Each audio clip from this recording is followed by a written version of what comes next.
And gentlemen, well, we stick with water, but now we move to the oceans. The presentation from the Association for the Physical Sciences of the Ocean. And a hot topic for the oceans in recent times, of course, has been the way that the ocean takes up atmospheric carbon dioxide. And so it is with my greatest of pleasure that today I welcome Karen Kohfeld from the School of Resources and Environmental Management at Simon Fraser University in Vancouver. Karen is known internationally for her work in Earth system science and in global carbon cycling.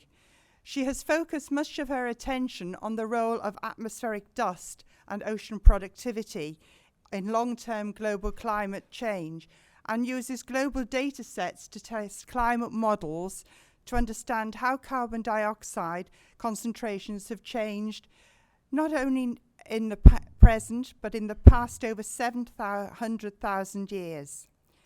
In 2016, Karen actually set up the Climate, Oceans and Paleo-Environment Lab at Simon Fraser University, and with her students, she does much work on relating extreme weather behavior to coastal carbon cycling and ocean acidification, and also how the climate-related shifts in fire frequency and carbon storage in terrestrial ecosystems.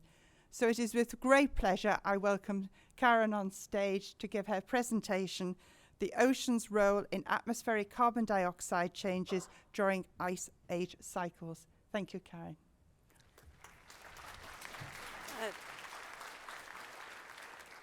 Thank you very much, Denise. And thank you for this opportunity to talk about a longer time scale, the changes in atmospheric carbon dioxide changes on glacial interglacial cycles.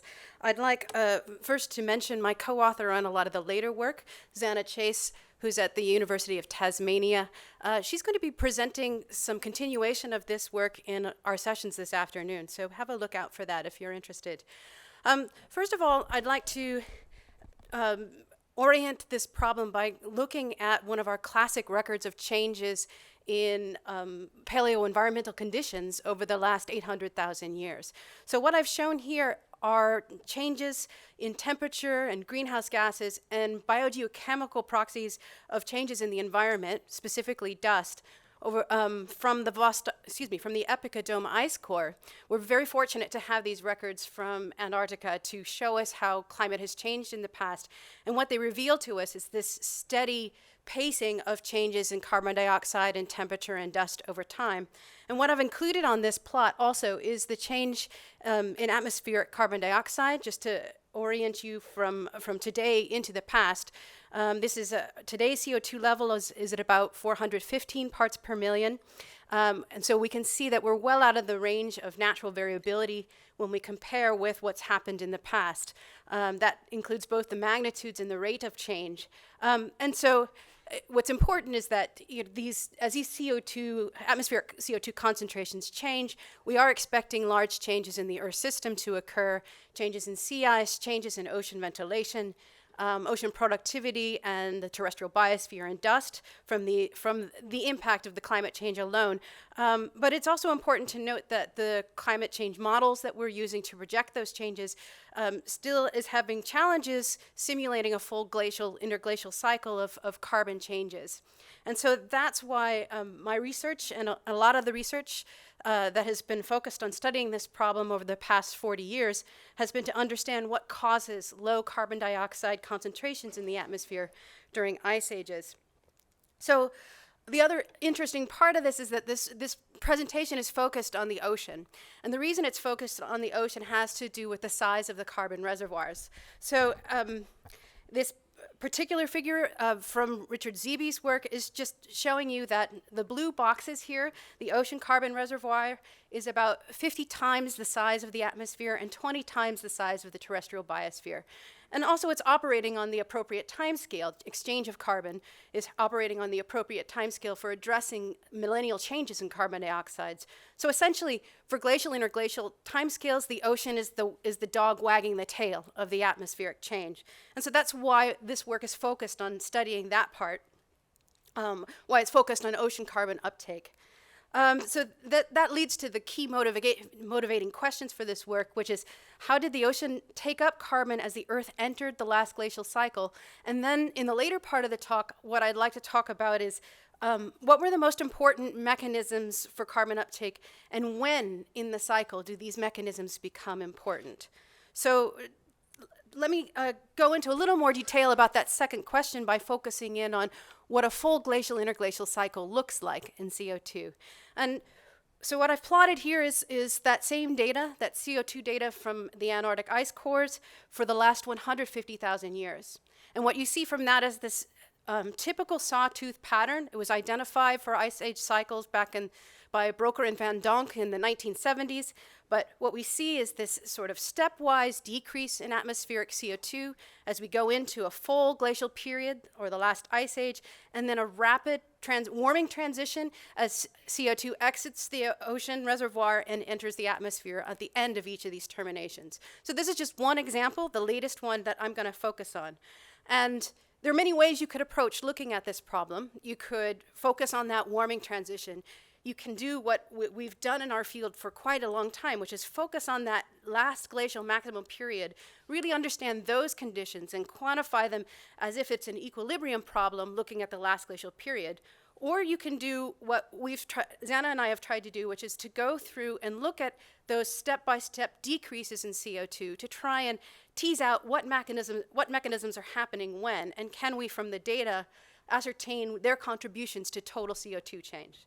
So what I'd like to do first, since I expect several of you in this room are probably not thinking about the last ice age on a daily basis, is to quantify and give you a picture of what the last ice age was like, and then look at those environmental conditions and what we think their contributions are to changes in atmospheric CO2. So what was the last ice age like? First of all, we know from several different types of reconstructions that the temperature of the Earth was substantially cooler. Ice age, cooler, it makes sense. The ocean temperatures, we think, were on the order of 3.5 to 5 degrees cooler, and tropical temperatures were about 5.5 degrees cooler, extending up to about 23 degrees cooler at the polar regions. So this cooling of the ocean surface has an impact on the solubility of CO2 in the ocean, which would allow the ocean to take up more CO2. Another thing we know about the ocean, or about the Earth during this time, is that there were massive ice sheets on land. And this is just a picture of the Northern Hemisphere ice sheets, but altogether we think that the ice volume was so substantially, so much larger than today that it accounted for 120 meters of sea level lowering during the last ice age. And so this would would wind up concentrating the constituents within the ocean so that the ocean itself was about 3% saltier during the last ice age compared to today. And this would also have an impact on CO2 solubility in the ocean. And finally, when we put those gigantic ice sheets on land, the carbon and the plants that lived there had to go somewhere. And so what we know is that there were fewer forests, and that the placement of those ice sheets resulted in a shunting of carbon from the terrestrial biosphere into the atmosphere and ocean at that time. That time period, of course, was already much colder and drier, such that we know from geologic records that the world was 2 to 20 times dustier as well during the last ice age. Okay, so though we have those conditions, and in the ocean, we think we've seen a substantially different ocean circulation during the last ice age. So here's a figure from Jean Lynch-Stiglitz et al. From 2007, summarizing the ocean conditions during the last ice age, where we've used proxies for phosphate from bottom-dwelling foraminifera that live in the sediments, and been able to reconstruct changes in the ocean circulation based on those nutrient patterns during the last ice age. And one of the key things that we see from this is a shoaling of the northern source waters in the Atlantic to around 2,000 meters, and an expansion in the volume of Antarctic bottom water filling into the Atlantic basin during this time. So we have all of this large set of changes that we think we're seeing, and they have implications for changes in atmospheric CO2. So what I'd like to show now is a graphic that was put together originally by Andy Ridgewell and then was used by the IPCC in 2013 to summarize how these different mechanisms could contribute to atmospheric CO2. So on the left side of this figure is the mechanism that's listed. In the middle is our reconstruction or our estimates that have been made with a whole series of climate models estimating the magnitude of the effect of that particular mechanism on atmospheric CO2. On the very bottom of that plot, we have an ice core. We have the measured change in carbon dioxide concentrations in the ice cores for comparison. And then on the far left side of that plot, we have our perceived estimate of our understanding of these particular mechanisms. And so I'd like to focus on the ones where we have high confidence and then move on to the ones with medium confidence for this particular talk. And what I'm going to end up focusing on is the ocean circulation changes for the latter part of this talk. So first of all, I mentioned that sea surface temperature change of about 3 to 5 degrees. That particular change results in enough of a change in the solubility pump of carbon dioxide in the ocean to account for about a 25 part per million decrease in atmospheric CO2 as we moved into the glacial period. So as we see, again, that's one part of that total glacial interglacial change of 80 to 100 parts per million. So the sea level effect that I talked about because of the increase in land ice volume and the concentration of salinity in the ocean actually counters the effect and makes our job of accounting for that 80 to 100 parts per million change a bit harder. So that actually results in about a 15 parts per million effect in the other direction. So it was an outgassing, really, or a release of CO2 into the atmospheric reservoir in response to that.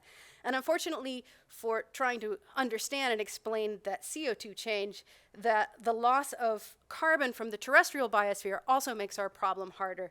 And in this case, from our various modeling efforts, we've come to a best estimate of the carbon movement from the terrestrial biosphere into the atmosphere and ocean accounts for about 25 parts per million as well, again, in the other direction, making our attempts to explain that glacial change in CO2 a bit harder. So now I'd like to move on and talk about the ones about which we have medium confidence. The first one is changes in coral reef buildup and carbonate compensation in the ocean.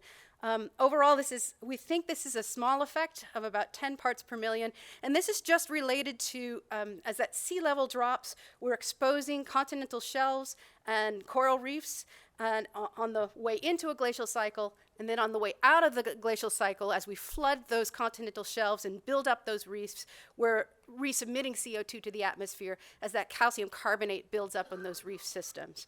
So as we go into a glacial cycle, it helps us a little bit, about 10 parts per million, to explain the full glacial interglacial change.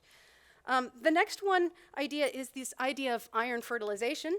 As you recall, I said that the Earth was on the order of 2 to 20 times dustier. So that dust leaves our source areas, it goes into the atmosphere, it lands on the ocean surface, and it brings with it important micronutrients such as iron and silica.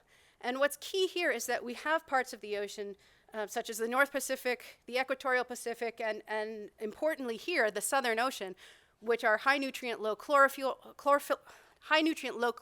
regions in which we have a large inventory of nutrients and carbon that remain in contact with the atmosphere. And because these nutrients are not being utilized fully because of the absence perhaps of some of these micronutrients, the delivery of dust to these areas actually allows for biological productivity and the biological pump to become more active. And we see this in our maps of the Last Glacial Maximum, showing that this happens particularly in the subantarctic zones of the ocean, and we think it's responsible for drawing down CO2 on the order of about 15 parts per million during full glacial periods. Now you'll see a large range in this particular estimate. This reflects the ongoing development of iron cycle models that is allowing us to quantify this number better. So what I'd like to focus on for the rest of this talk, though, is this last component, ocean circulation, which actually in this particular figure is a large umbrella for several types of mechanisms that we think are happening during the glacial period. So physical mechanisms that draw down CO2 in the ocean, I'd like to summarize really quickly here. the first mechanism is sea ice expansion in polar regions. I'm focusing particularly on the Southern Ocean, again, because I mentioned it's because it is an area in which we have this large inventory of nutrients and carbon that are in regular contact with the atmosphere. And so the idea, originally published by Stevenson Keeling, is that as the planet cools and that sea ice expands, the sea ice can actually act as a natural cap on the exchange of carbon dioxide, and in response to that, it stops that outgassing of CO2, and therefore, as that cap, allows for the ocean to hold more CO2. Now, there are other ideas that I'm going to talk about later in the talk, which are how that sea ice expansion then also interacts with deep ocean ventilation, which then can allow for more carbon storage. So mechanism number 2, again, so if you have a large amount of CO2 and nutrients that are interacting with the atmosphere, then you can allow for outgassing. But another way you can cap this is to put in place a polar surface freshwater cap that allows the nutrients and carbon that are in contact with the atmosphere to be drawn down by biological activity. So this idea was introduced by Roger Francois in 1996. There have been various versions of it published since then, but the idea is that what we really need to do is just isolate that surface water mass from the atmosphere, and that becomes an effective cap as well for allowing us to draw down CO2. And the third idea has to do with its evidence that we know about the deep ocean stratifying during glacial periods. So if you remember in that previous figure that I showed of this, of the deep ocean expansion of Antarctic bottom water, this actually serves as kind of a carbon trap in the deep ocean. And we know that this water was denser, and so we know this trap existed. And one of the questions here is then when that trap, particular carbon trap, becomes set up in a glacial cycle. So what Xana and I have done is we've tried to look at physical changes in the ocean. Specifically, we put together a compilation of sea surface temperature data from about 140 sites from around the globe. We used multiple methods for reconstructing sea surface temperature, and we took all these cores from the published literature and we put them on time scale. So we standardized their age models so that we could look at changes in sea surface temperature over this time.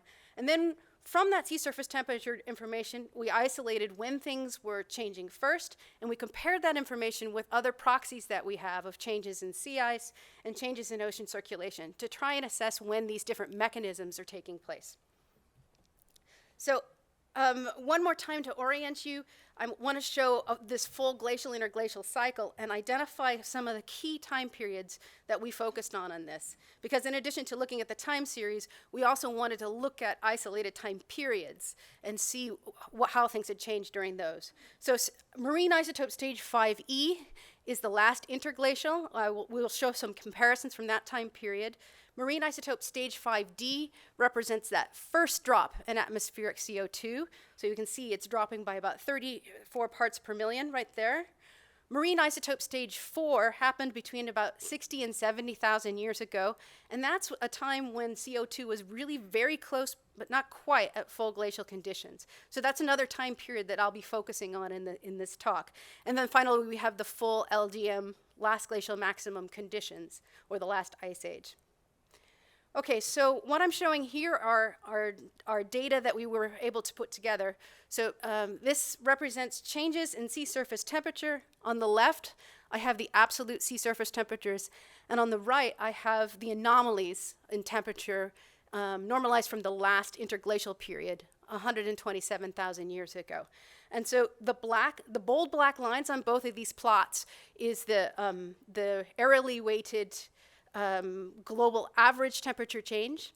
And then for these different colors are representing zonal averages of temperature change. The yellow to red changes are showing you what's happening in the far northern hemisphere, and the light green to dark blue colors are showing you what's happening in the southern hemisphere. And in both cases, the really bold red color and the bold blue colors are showing you the highest polar areas in which we have temperature data. So 50 degrees north is red, and 50 degrees south is 50 to 60 degrees south is blue. Okay, so now let's focus on those time periods that I pointed out to you before. So that first CO2 drop of 34 parts per million, we see bracketed on the figure right now. That has a global cooling of about 1.3 degrees Celsius over that time period. If we look at the marine isotope stage 4, where we see the second CO2 drop, the global cooling is about 3.1 degrees cooling. And that's really close to a full glacial cooling that we have of 3.2 degrees cooling. So we see that marine isotope stage 4 has some very strong similarities with a full glacial period. So part of what I wanted to do here was to isolate when different components of change are happening. So for the next part of my talk, I want to focus on this time period where we see that rapid CO2 drop. So stage 5D, roughly 110,000 years ago. So let's take that global cooling, and we can go through the exercise that was done in the first plot, in that first plot that I showed you. The numbers got fuzzy on this slide, but that's okay. Paleoclimate is always kind of a bit fuzzy in places. So the observed drop we have is 34 parts per million. That effect of changes in sea surface temperature on the solubility of CO2 would account for about 15 parts per million change.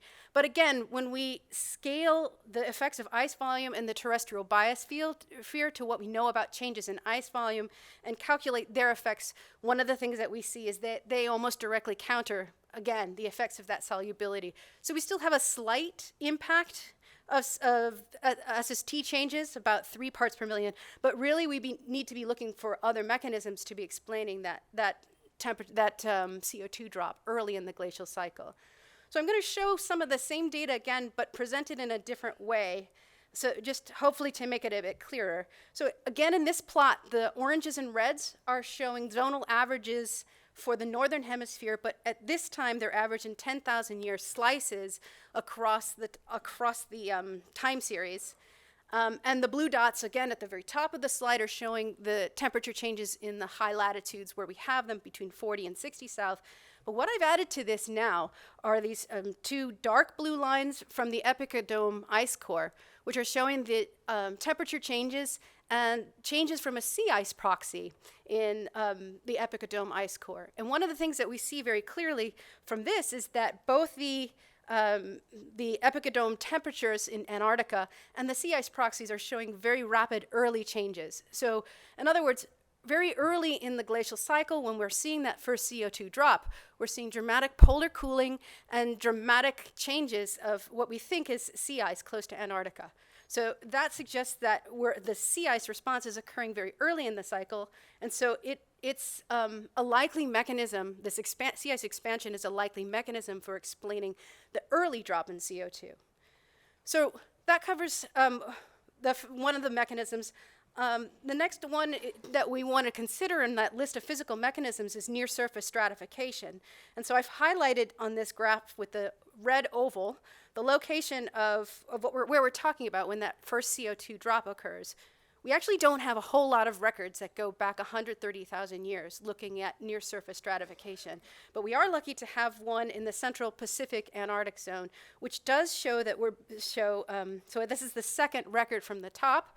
It's a change in the nitrogen isotopes of diatom-bound organic matter, and it does seem to suggest that we're beginning to see polar surface water nutrient stratification be initiated early in the cycle. So this does suggest that these surface processes are engaging early in the glacial cycle and could be responsible for some of that early CO2 change. So the rest of the records on this, the top one is showing the far northern polar temperature change, and then the two blue records below that are showing the time series of the temperature and sea ice proxies that I showed before, but just the time series instead of the time slices. Okay, so that covers polar cooling and sea ice expansion and near-surface stratification. The third one that we know happened during the full glacial period is this deep ocean stratification. And by that, what we know from paleo data from the last ice age is that the deep waters did become more dense than today, and we believe that there's reduced mixing that occurred between the most bottom waters in the ocean and the upper layers of the ocean. And this allowed the deep ocean to become essentially a carbon trap and store more carbon in the deep ocean. So one of the questions we have is, we can go back and look at this plot of these two time slices comparing today with the last ice age. And we can ask the questions, okay, we're looking at these two time slices, but how did this glacial ocean structure evolve? Did it occur early enough in the glacial cycle to be explaining the early drop, or does it occur later in the cycle? And I'm going to show a very full kind of postage stamp photo or picture in the next slide, but the key answer to this is that the ocean circulation response appears to be delayed. So while we're seeing surface ocean responses happening very early in the glacial cycle, we don't see this architecture of stored nutrients visible in the carbon isotope records until 30,000 years after that first CO2 change. So that's the punchline, but to describe this figure to you now, these are dot plots of all of the carbon isotope data we have, starting from the interglacial. The second plot on the top is showing the first CO2 drop. I'm going to skip over to the bottom left corner, which is showing you the second CO2 drop, and then the middle bottom is the last ice age. And what you see from this is that you don't begin to see changes in the carbon isotope records to reflect that deep ocean change until stage 4, or until later in the glacial cycle. So we can put all this together. When Xana and I first wrote this paper, I gave a copy to Andrew Ridgewell, and his one comment was, "It needs a sexy figure." And I'm sorry, this is really the best I can do at sexy.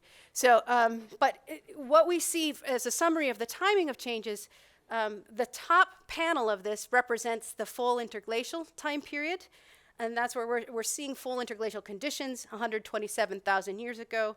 The middle panel is showing that first CO2 drop, and what we think we're seeing then is polar cooling and sea ice expansion is the largest contributor to change during that time period.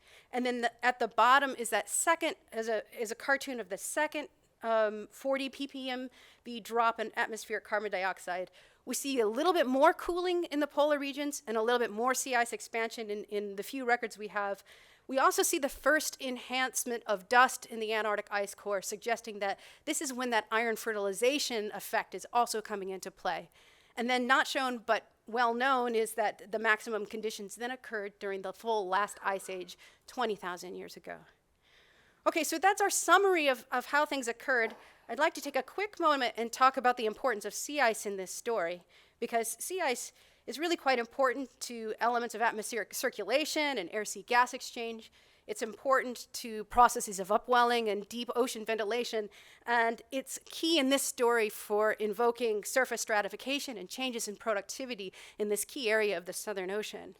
But a little full disclosure here, when we looked at the sea ice records, we really found about 3 that go back 130,000 years and allow us to address this story. So we have very limited data on how sea ice is changing in the open ocean during this time scale. And so this leads us to a whole bunch of key questions. Are these few sediment records representative of what's happening across all of the Southern Ocean? And are these early changes in sea ice sufficient to explain that early CO2 drawdown? Or alternatively, the links between sea ice and deep ocean ventilation circulations are really quite important here to the second CO2 drawdown. And so how is sea ice serving as a trigger for deep ocean circulations that are occurring presumably later in the glacial cycle? So with those questions really open to this few data, one of the things that we've been able to do is mobilize the global community to organize a past global changes working group called Seaside. If you want to work with PAGES, you have to have a cute acronym. And so ours is the cycles of sea ice dynamics in the Earth system. And our goal in this is to for a full glacial cycle, is to reconstruct the Southern Ocean sea ice cover for a full glacial cycle, compare it with contemporaneous records of temperature, nutrients, and circulation. And we also have several modelers who are working in this group so that we can try and compare our simulation, our data compilation with what processes are being simulated.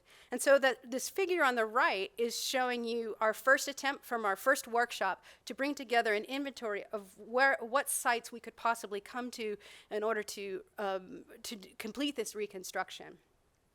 So not sure where I think I'm out of time. So I'm going to start with my conclusions, and I hope that you've taken away from this is that there are several mechanisms that contribute to glacial interglacial changes in CO2. But from our reconstructions, we think that the surface ocean mechanisms are happening early in the glacial cycle, whereas the deep ocean mechanisms and other mechanisms like iron fertilization are happening more later in a full glacial cycle. And I'll stop there. Thank you. Thank you very much, Karen.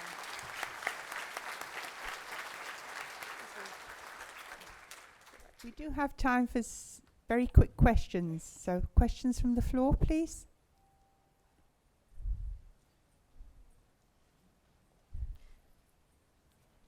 Everybody's hungry.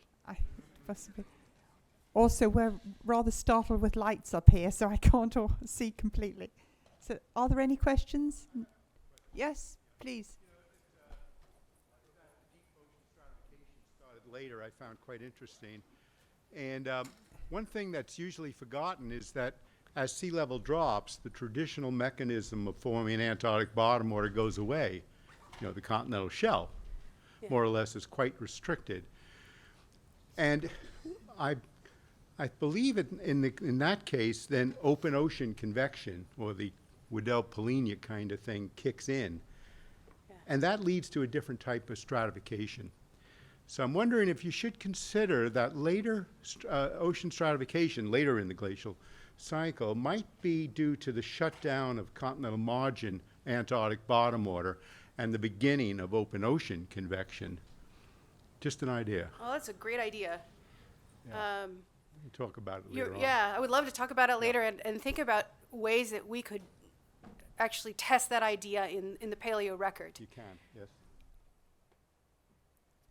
Okay, are there any further questions? No? Okay, well, I'd just like to thank Karen again for a very inspiring talk.